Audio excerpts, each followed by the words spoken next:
Harry Potter and the Chamber of Secrets. Chapter 4. At Flourish and Blots. Life at the Burrow was as different as possible from life on Privet Drive. The Dursleys liked everything neat and ordered. The Weasleys' house burst with the strange and unexpected. Harry got a shock the first time he looked in the mirror over the kitchen mantelpiece, and it shouted, "Tuck your shut-ins, Scruffy!"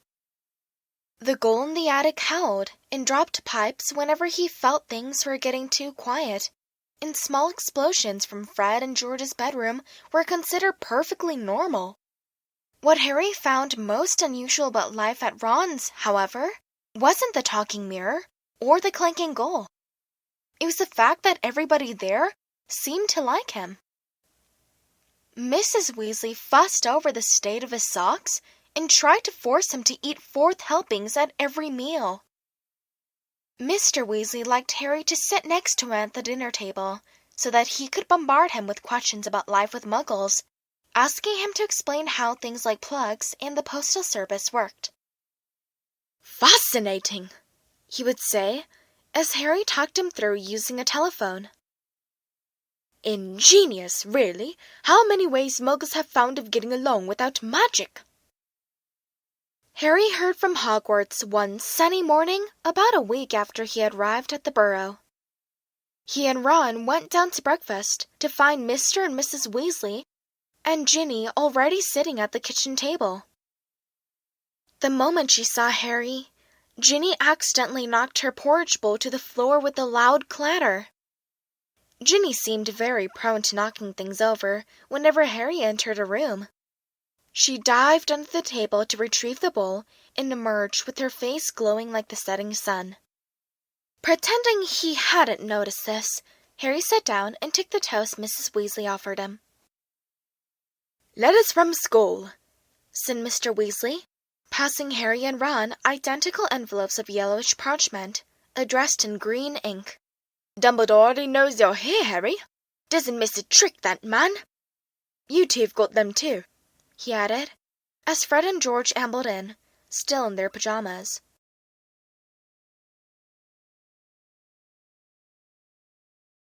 For a few minutes there was silence as they all read their letters. Harry's told him to catch the Hogwarts Express as usual from King's Cross Station on September 1st. There is also a list of the new books he'd needed for the coming year. Second-year students will require The Standard Book of Spells, Grade 2, by Miranda Goshawk. Break with the Banshee, by Gilderoy Lockhart. Gadding with Ghouls, by Gilderoy Lockhart. Holidays with Hags, by Gilderoy Lockhart. Travels with Trolls, by Gilderoy Lockhart. Voyages with Vampires, by Gilderoy Lockhart. Wanderings with Werewolves, by Gilderoy Lockhart. Year with the Yeti, by Gilderoy Lockhart. Fred, who had finished his own list, peered over at Harry's. "You've been told to get old Lockhart's book too," he said. "The new Defense Against the Dark Arts teacher must be a fan. Bet it's a witch." At this point, Fred caught his mother's eye and quickly busied himself with the marmalade. "That lot won't come cheap," said George, with a quick look at his parents. "Lockhart's books are really expensive."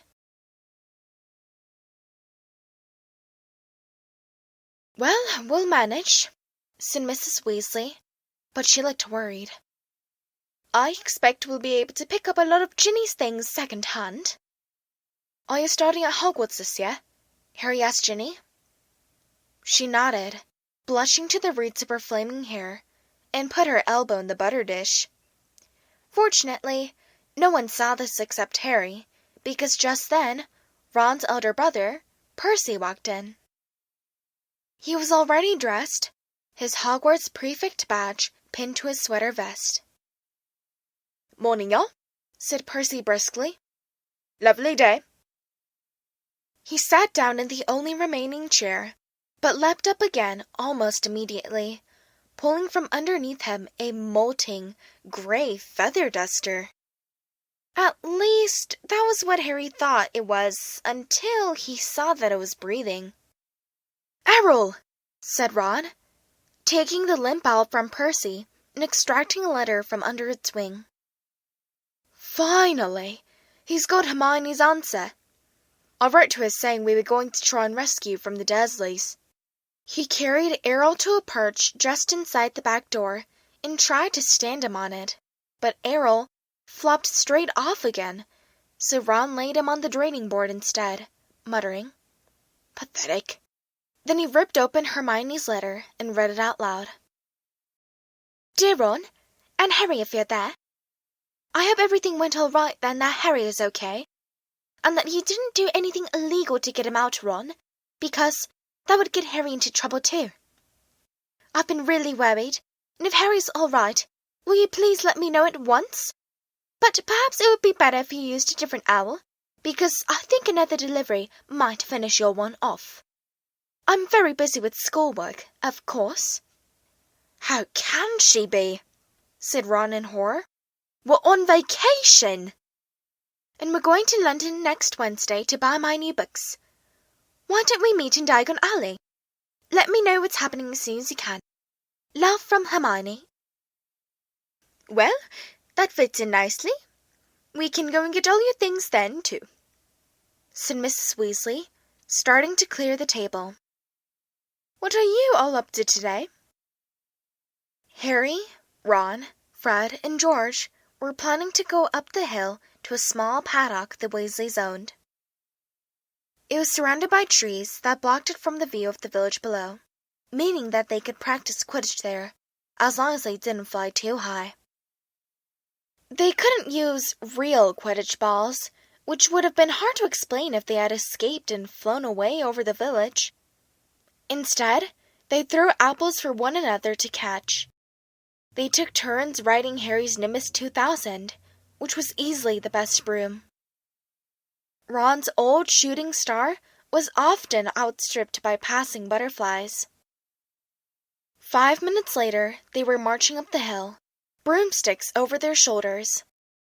They had asked Percy if he wanted to join them, but he had said he was busy. Harry had only seen Percy at mealtime so far. He stayed shut in his room the rest of the time. Wish I knew what he was up to, said Fred, frowning. He's not himself. His exam results came the day before you did. 12 OWLs and he hardly gloated at all. Ordinary wizarding levels, George explained, seeing Harry's puzzled look. Bill got 12 too. If we're not careful, we'll have another head boy in the family. I don't think I could stand the shame. Bill was the oldest Weasley brother. He and the next brother, Charlie, had already left Hogwarts. Harry had never met either of them, but he knew that Charlie was in Romania studying dragons, and Bill in Egypt working for the Wizards' Bank, Gringotts. Dunno how Mum and Dad are going to afford all the school stuff this year, said George after a while. 5 sets of Lockhart books! And Ginny needs robes and a wand and everything. Harry said nothing. He felt a bit awkward. Stored in an underground vault at Gringotts in London was a small fortune that his parents had left him. Of course, it was only in the wizarding world that he had money. You couldn't use galleons, sickles, and nets in Muggle shops. He had never mentioned his Gringotts bank account to the Dursleys. He didn't think their horror of anything connected with magic would stretch to a large pile of gold. Mrs. Weasley woke them all early the following Wednesday. After a quick 6 bacon sandwiches each, they pulled on their coats, and Mrs. Weasley took a flower pot off the kitchen mantelpiece and peered inside. We're running low, Arthur, she sighed. We'll have to buy some more today. Ah, well, guess first. After you, Harry dear. And she offered him the flower pot. Harry stared at them, all watching him. What am I supposed to do? He stammered. Ah, well, guess first. After you, Harry dear. He's never travelled by Fleur powder, said Ron suddenly. Sorry, Harry, I forgot. He's never travelled by Fleur powder. Never? said Mr. Weasley. "But how did you get to Diagon Alley to buy your school things last year?" "I went on the Underground." "Really?" said Mr. Weasley eagerly. "Were there Scapitors? How exactly?" "Not now, Arthur," said Mrs. Weasley. "Floo powder's a lot quicker, dear, but goodness me, if you've never used it before." "He'll be all right, ma'am," said Fred. "Harry, watch us first." He took a pinch of glittering powder out of the flower pot, stepped up to the fire, and threw the powder into the flames.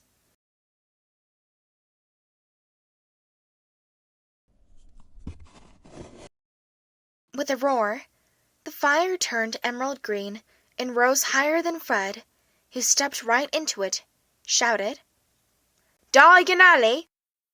and vanished. "Diagon Alley!"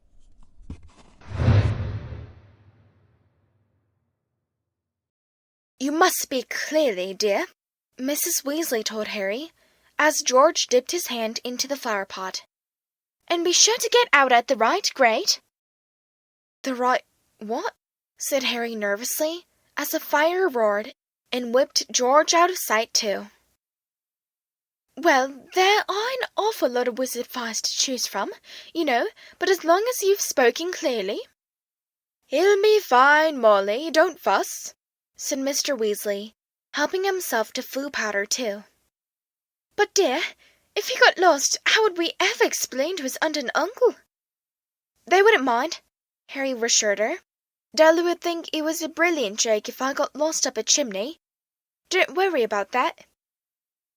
"Well, all right. You go after Arthur," said Mrs. Weasley. "Now, when you get into the fire, say where you're going. And keep your elbows tucked in," Ron advised. "And your eyes shut," said Mrs. Weasley. "The soot—" "Don't fidget," said Ron, "or you might well fall out of the wrong fireplace. But don't panic and get out too early.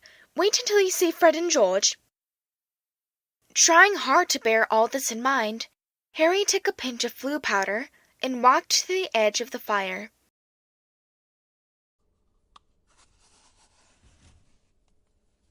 He took a deep breath, scattered the powder into the flames, and stepped forward. The fire felt like a warm breeze. He opened his mouth and immediately swallowed a lot of hot ash. "Diagon Alley!" he coughed. Dun dun dun! "Diagon Alley!" It felt as though he were being sucked down a giant drain.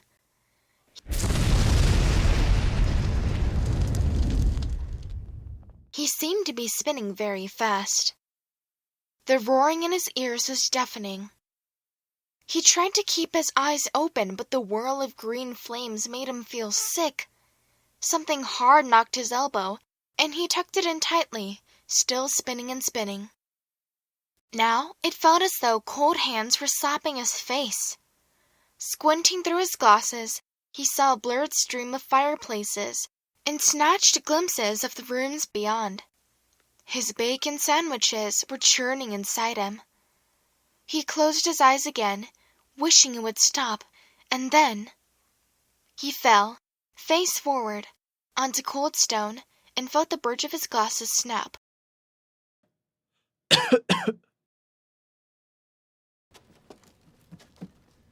Dizzy and bruised, covered in soot, he got gingerly to his feet, holding his broken glasses up to his eyes. He was quite alone, but where he was? He had no idea.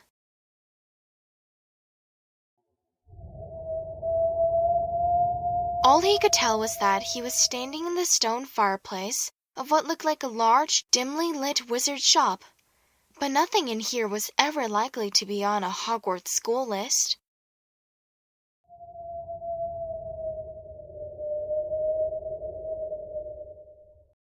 A glass case nearby held a withered hand on a cushion, a blood-stained pack of cards, and a staring glass eye. Evil-looking masks stared down from the walls, An assortment of human bones lay upon the counter, and rusty, spiked instruments hung from the ceiling. Even worse, the dark, narrow street Harry could see through the dusty shop window was definitely not Diagon Alley. The sooner he got out of here, the better.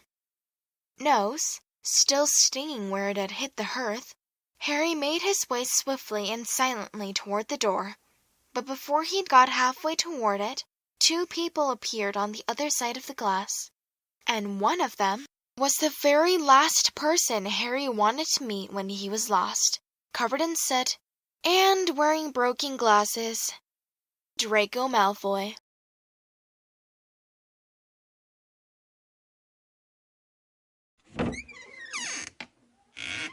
Harry looked quickly around and spotted a large black cabinet to his left. He shot inside it and pulled the doors closed, leaving a small crack to peer through. Seconds later, a bell clanged, and Malfoy stepped into the shop. The man who followed could only be Draco's father. He had the same pale, pointed face and identical cold gray eyes.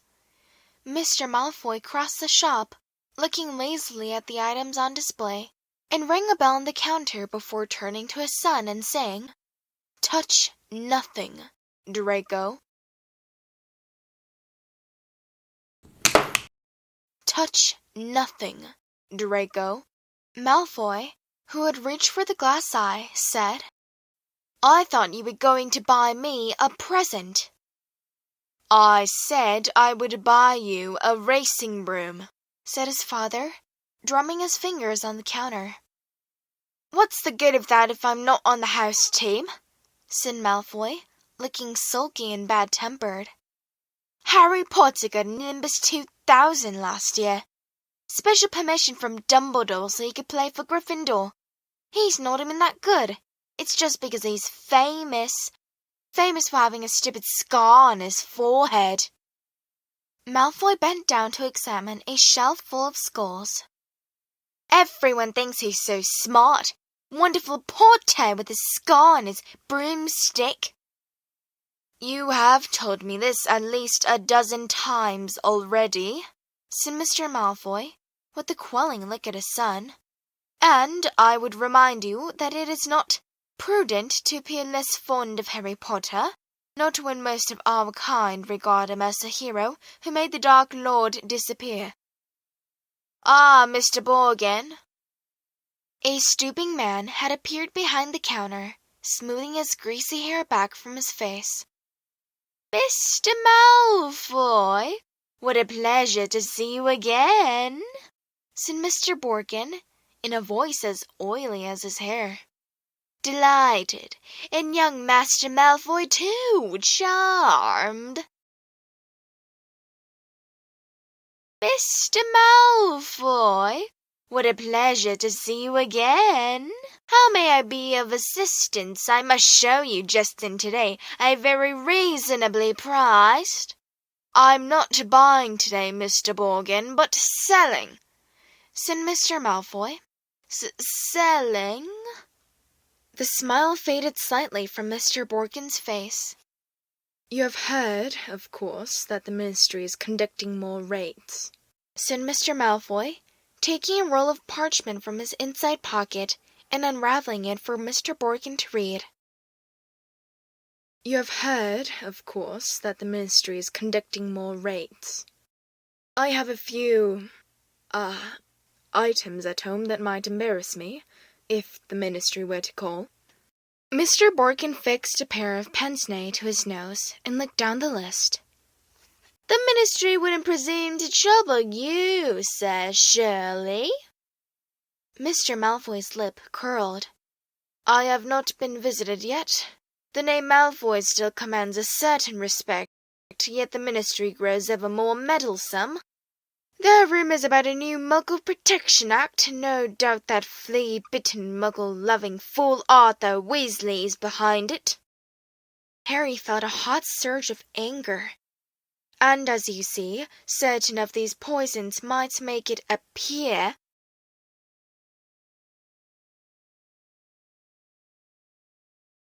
I understand, sir, of course, said Mr. Borgin.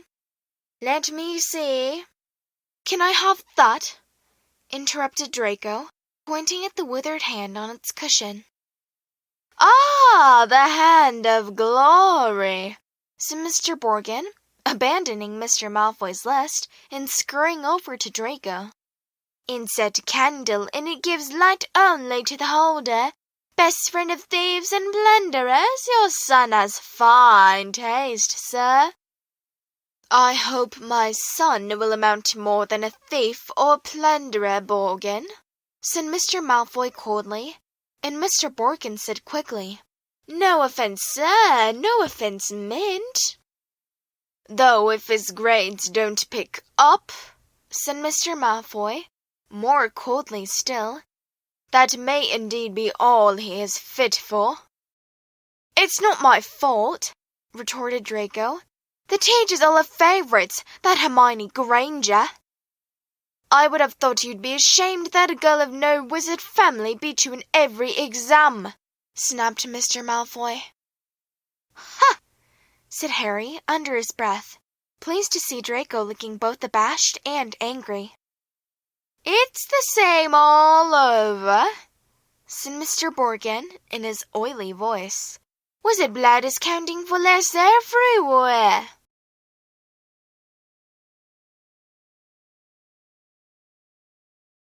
Not with me, said Mr. Malfoy, his long nostrils flaring. No, sir, not with me, sir, said Mr. Borgin with a deep bow.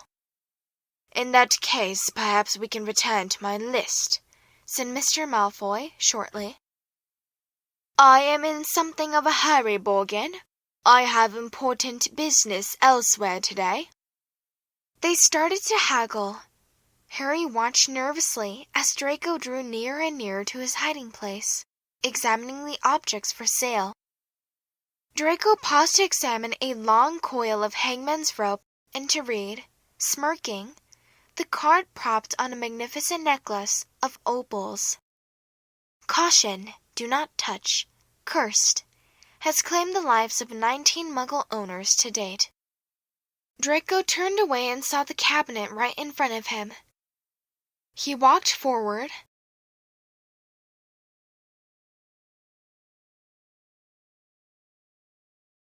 He stretched out his hand for the handle. Done, said Mr. Malfoy at the counter. Come, Draco. Harry wiped his forehead on his sleeve as Draco turned away.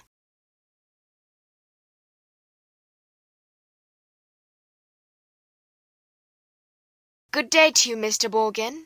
I'll expect you at the manor tomorrow to pick up the goods. The moment the door had closed, Mr. Borgin dropped his oily manner. Good day yourself, Mr. Malfoy, and if the stories are true, you haven't sold me half of what's hidden in your manor. Muttering darkly, Mr. Borgin disappeared into a back room.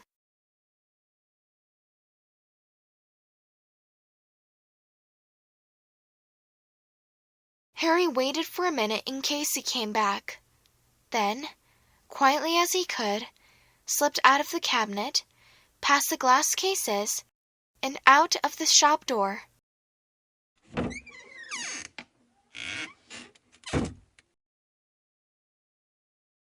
Clutching his broken glasses to his face, Harry stared around. He had emerged into a dingy alleyway that seemed to be made up entirely of shops devoted to the dark arts. The one he just left, Borgin and Burke's, looked like the largest, but opposite was a nasty window display of shrunken heads, and, 2 doors down, a large cage was alive with gigantic black spiders. 2 shabby-looking wizards were watching him from the shadow of a doorway, muttering to each other.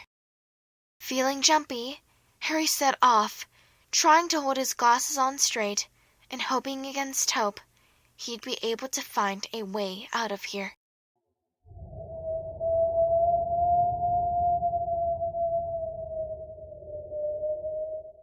An old wooden street sign hanging over a shop selling poisonous candles told him he was in Nocturne Alley.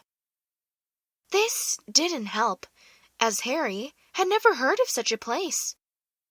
He supposed he hadn't spoken clearly enough through his mouthful of ashes back in the Weasleys' fire. Trying to stay calm, he wondered what to do. "Not lost, are you, my dear?" said a voice in his ear, making him jump. An aged witch stood in front of him, holding a tray of what looked horribly like whole human fingernails. Ew, that's so gross. She leered at him, showing mossy teeth. Harry backed away.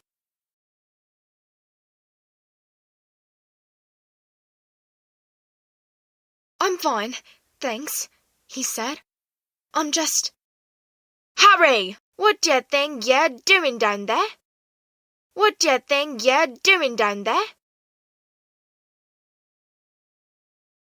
Harry's heart leapt. So did the witch.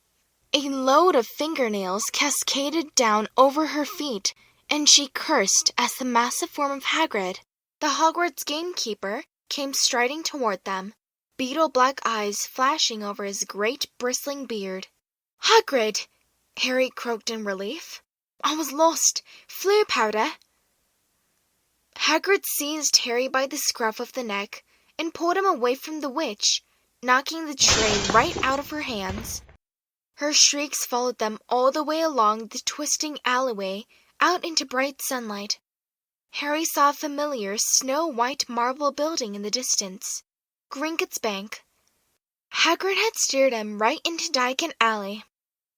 "You're a miss," said Hagrid gruffly, brushing soot off Harry so forcefully he nearly knocked him into a barrel of dragon dung outside an apothecary. "Skulking around Knockturn Alley? I dunno. Dodgy place, Harry. Don't want no one to see you down there." "I realize that," said Harry, ducking as Hagrid made to brush him off again. "I told you, I was lost. What were you doing down there anyway?"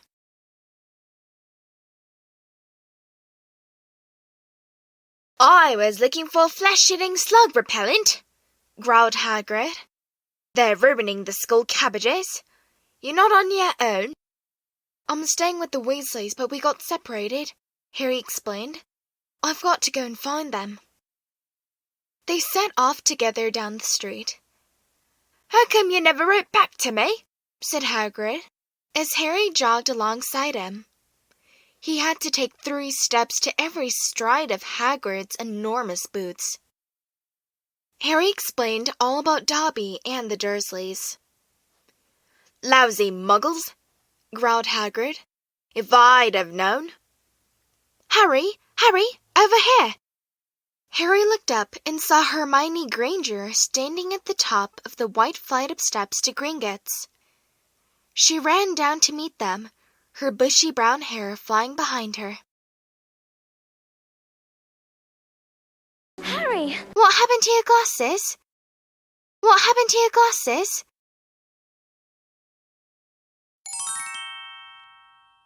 "Hello, Hagrid.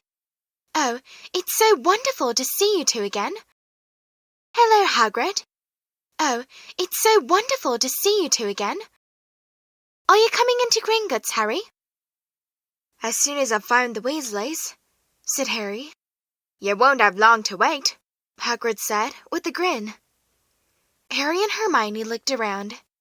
Sprinting up the crowded street were Ron, Fred, George, Percy, and Mr. Weasley. "Harry," Mr. Weasley panted, "we hoped you'd only gone one grade too far." He mopped his glistening bald patch.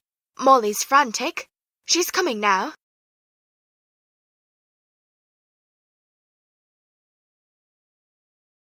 "Where did you come out?" Ron asked. "Knockturn Alley," said Hagrid grimly. "Excellent," said Fred and George, together. "We've never been allowed in," said Ron enviously. "I should really well think not," growled Hagrid. Mrs. Weasley now came galloping into view, her handbag swinging wildly in one hand, Ginny just clinging onto the other. Oh, Harry, oh my dear, you could have been anywhere. Gasping for breath, she pulled a large clothes brush out of her bag and began sweeping off the soot Hagrid hadn't managed to beat away. Mr. Weasley took Harry's glasses, gave them a tap of his wand, and returned them, good as new.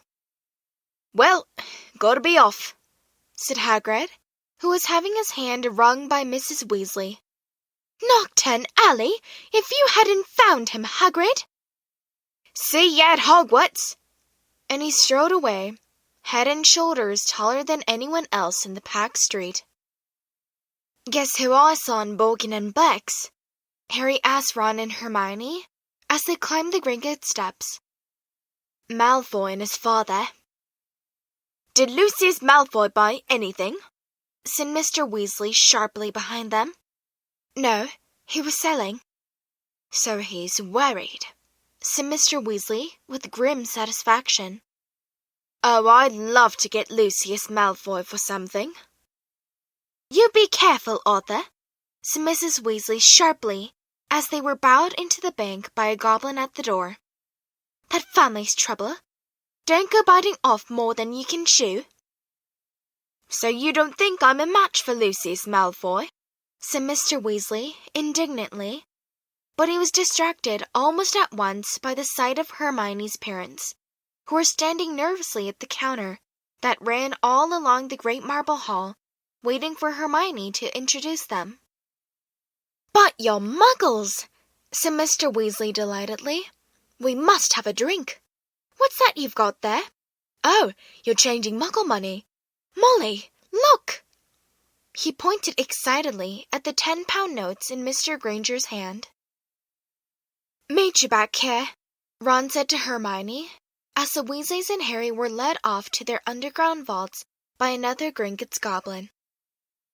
The vaults were reached by means of small, goblin-driven carts that sped along miniature train tracks through the bank's underground tunnels. Harry enjoyed the breakneck journey down to the Weasleys' vault, but felt dreadful, far worse than he had in Knockturn Alley, when it was opened. There was a very small pile of silver sickles inside, and just one gold galleon. Mrs. Weasley felt right into the corners before sweeping the whole lot into her bag. Harry felt even worse when they reached his vault. He tried to block the contents from view as he hastily shoved handfuls of coins into a leather bag. Back outside the marble steps, they all separated. Percy muttered vaguely about needing a new quill. Fred and George had spotted their friend from Hogwarts, Lee Jordan. Mrs. Weasley and Ginny were going to a second-hand robe shop. Mr. Weasley was insisting on taking the Grangers off to the Leaky Cauldron for a drink. We'll all meet at Flourish and BLOTTS in an hour to buy your school books, said Mrs. Weasley, setting off with Ginny. And not one step down Knockturn Alley, she shouted at the twins' retreating backs. Harry, Ron, and Hermione strolled off along the winding cobbled street. The bag of gold, silver, and bronze jangling cheerfully in Harry's pocket was clamoring to be spent. So he bought 3 large strawberry and peanut butter ice creams, which they slurped happily as they wandered up the alley, examining the fascinating shop windows. Ron gazed longingly at a full set of Chelly cannon robes in the windows of Quality Quidditch Supplies until Hermione dragged them off to buy ink and parchment next door. In Gamble and Jape's Wizarding Joke Shop, they met Fred, George, and Lee Jordan, who were stocking up on Dr. Filibuster's fabulous wet start, no-heat fireworks, and in a tiny junk shop full of broken wands, lopsided brass scales, and old cloaks covered in potion stains, they found Percy, deeply immersed in a small and deeply boring book called Prefects Who Gained Power. A study of Hogwarts prefects and their later careers, Ron read aloud off the back cover. That sounds fascinating. Go away, Percy snapped. Course he's very ambitious, Percy. He's got it all planned out. He wants to be Minister of Magic. Ron told Harry and Hermione in an undertone as they left Percy to it. An hour later, they headed for Flourish and Blotts. They were by no means the only ones making their way to the bookshop. As they approached it, they saw to their surprise a large crowd jostling outside the doors, trying to get in. The reason for this was proclaimed by a large banner stretched across the upper windows. Gilderoy Lockhart will be signing copies of his autobiography, Magical Me, today, 12:30 p.m. to 4:30 p.m. Gilderoy Lockhart. We can actually meet him, Hermione squealed. I mean, he's written almost the whole book list. The crowd seemed to be made up of mostly witches around Mrs. Weasley's age. A harassed-looking wizard stood at the door, saying, Calmly, please, ladies. Don't push there. Mind the books now. Harry, Ron, and Hermione squeezed inside. A long line wound right to the back of the shop, where Gilderoy Lockhart was signing his books. They each grabbed a copy of the Standard Book of Spells, Grade 2, and sneaked up the line to where the rest of the Weasleys were standing, with Mr. and Mrs. Granger. Oh, there you are. Good, said Mrs. Weasley.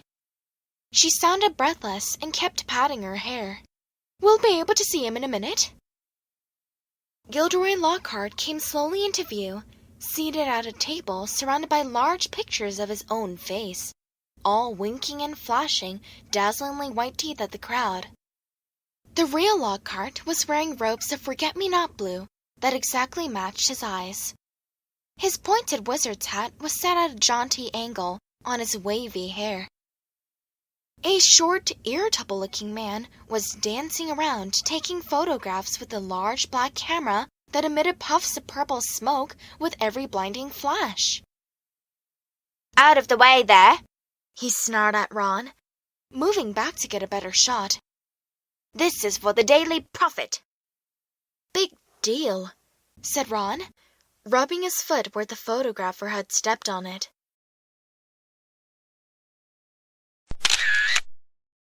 Gilderoy Lockhart heard him. He looked up. He saw Ron, and then he saw Harry. He stared. Then he leapt to his feet and positively shouted, It can't be Harry Potter! It can't be Harry Potter. The crowd parted, whispering excitedly. Lockhart dived forward, seized Harry's arm, and pulled him to the front. Harry Potter! Excuse me, madam. The crowd burst into applause. Harry's face burned as Lockhart shook his hand for the photographer, who was clicking away madly, wafting thick smoke over the Weasleys. Nice big smile, Harry, said Lockhart, through his own gleaming teeth. Together, you and I are worth the front page. Nice big smile, Harry. Together you and I rate the front page. When he finally let go of Harry's hand, Harry could hardly feel his fingers. He tried to sidle back over to the Weasleys, but Lockhart threw an arm around his shoulders and clamped him tightly to his side. Ladies and gentlemen, he said loudly, waving for quiet. What an extraordinary moment this is! Ladies and gentlemen, what an extraordinary moment this is. The perfect moment for me to make a little announcement I've been sitting on for some time. When young Harry here stepped into Flourish and Blotts today, he only wanted to buy my autobiography. When young Harry stepped into Flourish and Blotts this morning to purchase my autobiography, which I shall be happy to present him now, free of charge. The crowd applauded again. with my entire collected works, free of charge. He had no idea, Lockhart continued. He had no idea that he would in fact be leaving, giving Harry a little shake that made his glasses slip to the end of his nose. that he would shortly be getting much, much more than my book, Magical Me. He and his schoolmates will, in fact, be getting the real Magical Me. Yes, ladies and gentlemen, I have great pleasure and pride in announcing that this September I will be taking up the post of Defense Against the Dark Arts teacher at Hogwarts School of Witchcraft and Wizardry. Woohoo! Boo. Boo. The crowd cheered and clapped, and Harry found himself being presented with the entire works of Gilderoy Lockhart. Staggering slightly under their weight, he managed to make his way out of the limelight to the edge of the room, where Ginny was standing next to her new cauldron. You have these, Harry mumbled to her, tipping the books into the cauldron. I'll buy my own. Bet you loved that, didn't you, Potter? Said a voice Harry had no trouble recognizing. He straightened up and found himself face to face with Draco Malfoy, who was wearing his usual sneer. Famous Harry Potter, said Malfoy, can't even go into a bookshop without making the front page.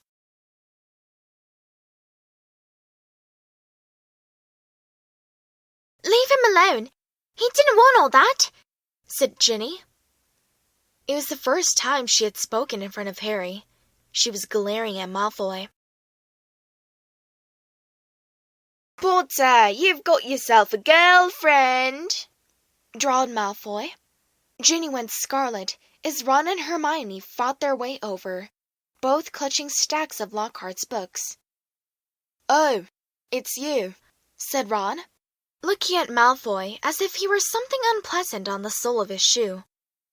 Bet you're surprised to see Harry here, eh? Not as surprised as I am to see you in a shop, Weasley, retorted Malfoy. I suppose your parents will go hungry for a month to pay for all those. Ron went as red as Ginny. He dropped his books into the cauldron too and started toward Malfoy, but Harry and Hermione grabbed the back of his jacket. Ron, said Mr. Weasley, struggling over with Fred and George. What are you doing? It's too crowded in here, let's go outside. It's too crowded in here, let's go outside. Well, well, well. Arthur Weasley. It was Mr. Malfoy. He stood with his hand on Draco's shoulder, sneering in just the same way. Lucius, said Mr. Weasley, nodding coldly. Lucius. Busy time at the ministry, I hear, said Mr. Malfoy. All those raids. Busy time at the ministry, I hear. All those raids. I hope they're paying you overtime. I hope they're paying you overtime. He reached into Ginny's cauldron and extracted, from amid the glossy Lockhart books, a very old, very battered copy of A Beginner's Guide to Transfiguration. Obviously not, Mr. Malfoy said. Dear me, what's the use of being a disgrace to the name of wizard if they don't even pay you well for it? Dear me, what's the use of being a disgrace to the name of wizard if they don't even pay you well for it? Mr. Weasley flushed darker than either Ron or Ginny. We have a very different idea of what disgraces the name of wizard, Malfoy, he said. We have a very different idea of what disgraces the name of wizard, Malfoy. Clearly, said Mr. Malfoy, his pale eyes staring to Mr. and Mrs. Granger, who were watching apprehensively. The company you keep, Weasley. And I thought your family could sink no lower. There was the thud of metal as Ginny's cauldron went flying. Mr. Weasley had thrown himself at Mr. Malfoy, knocking him backward into a bookshelf. Dozens of heavy spellbooks came thundering down on all their heads. There was a yell of, "Get him, Dad!" from Fred or George. Mrs. Weasley was shrieking, "No, Arthur, no!" The crowd stampeded backward, knocking more shelves over. "Gentlemen, please, please!" cried the assistant, and then, louder than all, "Break it up there, gents! Break it up!" Hagrid was wading toward them through the sea of books. In an instant, he had pulled Mr. Weasley and Mr. Malfoy apart. Mr. Weasley had a cut lip, and Mr. Malfoy had been hit in the eye by an encyclopedia of toadstools. He was still holding Ginny's old transfiguration book. He thrust it at her, his eyes glittering with malice. "Here, girl, take a book. It's the best your father can give you." Pulling himself out of Hagrid's grip, he beckoned to Draco and swept from the shop. "You should have ignored him, Arthur," said Hagrid, almost lifting Mr. Weasley off his feet as he straightened his robes. "Rotten to the core, the whole family. Everyone knows that. No Malfoy's worth listening to. Bad blood, that's what it is. Come on now, let's get out of here." The assistant looked as though he wanted to stop them leaving, but he barely came up to Hagrid's waist and seemed to think better of it. They hurried up the street, the Grangers shaking with fright, and Mrs. Weasley beside herself with fury. "A fine example set for your children, brawling in public. What Gilderoy Lockhart must have thought." "He was pleased," said Fred. "Didn't you hear him as we were leaving? He was asking that bloke from the Daily Prophet if he'd be able to work the fight into his report. Said it was all publicity." But it was a subdued group that headed back to the fireside in the leaky cauldron, where Harry, the Weasleys, and all their shopping would be traveling back to the Burrow using Floo powder. They said goodbye to the Grangers, who were leaving the pub for the Muggle Street on the other side. Mr. Weasley started to ask them how bus stops worked, but stopped quickly at the look on Mrs. Weasley's face. Harry took off his glasses and put them safely in his pocket before helping himself to Floo powder. It definitely wasn't his favorite way to travel.